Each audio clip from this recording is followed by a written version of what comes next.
So yeah, if I get the beta, I'll have to make lots of betas, which I might get very soon here.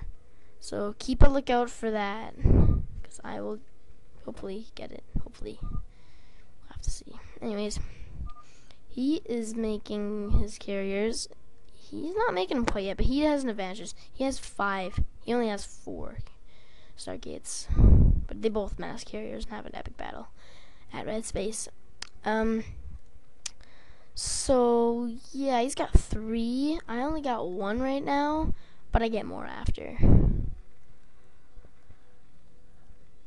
Yeah, okay, like I said, and Brown has a probe in my base, and if you're wondering, it's because it's his backup or something. Whatever that case, I bet you he was expecting trouble, because I think he knew he had no defense really here. He had no units out really. All he had is that to protect himself, maybe from yellow a bit. I wouldn't count that as rushing, because it's not. It's just a delay, really, which is not noobish. It's a smart move. That's a smart thing he did, if nothing else. And there's really no reason to expand, because if you're playing a 4 vs 4, it's insane, and the game will go really fast. But at a 3 vs 3, maybe go a little slower, because I want an actual longish game, not just a quick, really fast, insane map. But if you'd like that, tell me.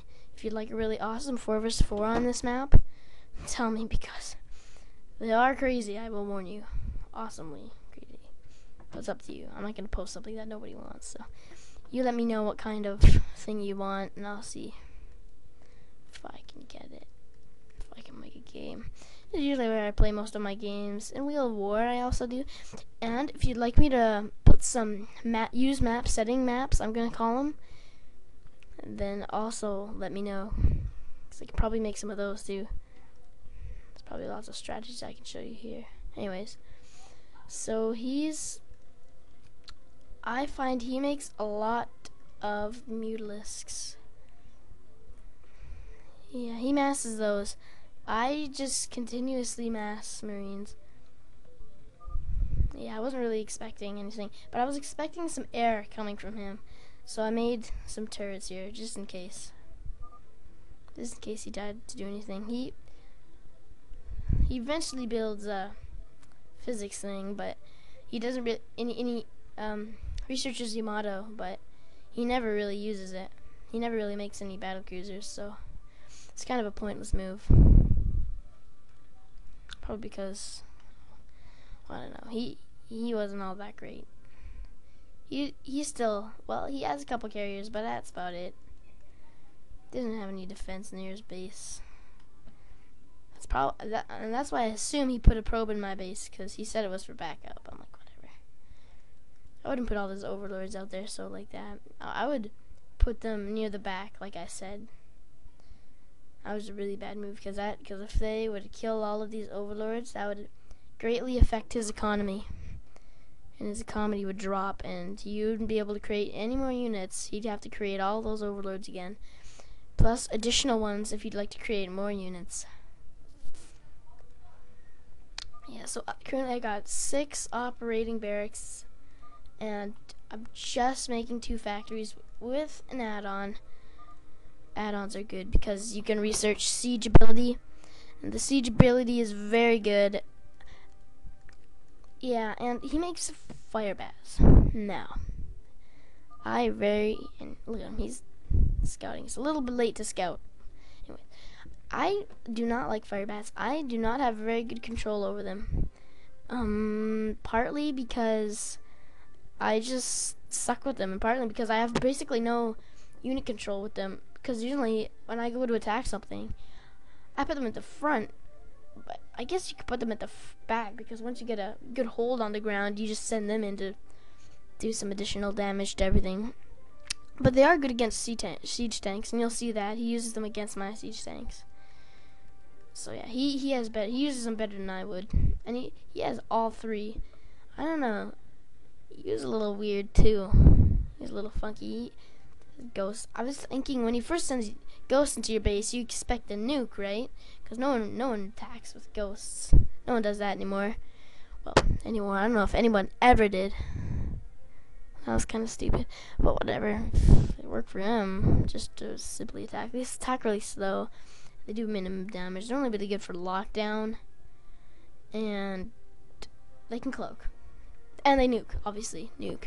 I was just saying. He has pretty good defense here, but it's only powered by 2 pylons. So if you destroy those 2 pylons, he's basically dead, and that's it for him. Because all these will be dead, and then you can just walk through right there. He made a perfect little space to go in there. But he's making carriers now, finally. But look at Brown already has lots. So you'd think we'd have the upper hand, but I kind of forgot about him. And sort of him too. I kind of forgot that he might, later on in the game, I kind of forgot that he might have units waiting right here for me. And that really affected the game, and that was a really poor move by me. Not afraid to admit that. Now, he's making lurkers, and you'll see what he does with those in a minute. He's pretty nasty. And this is where Brown gets a little weird. He doesn't defend himself, which is really... I don't know. I don't think words can explain that.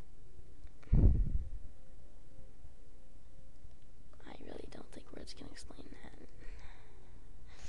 Like, usually when something's attacking your base, you just think, oh yeah, let's go defend that. Let's not defend that. Like, what? Come on.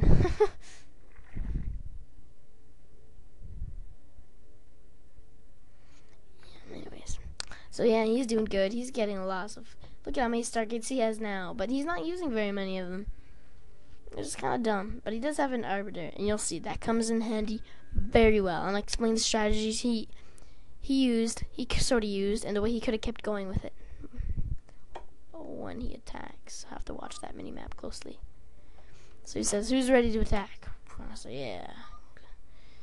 I think I'm ready. And I'm just making a starport. I didn't plan to use a starport this game, but I'm like, well, I got time. So me and him already. Brown doesn't really say much. Brown is a little strange.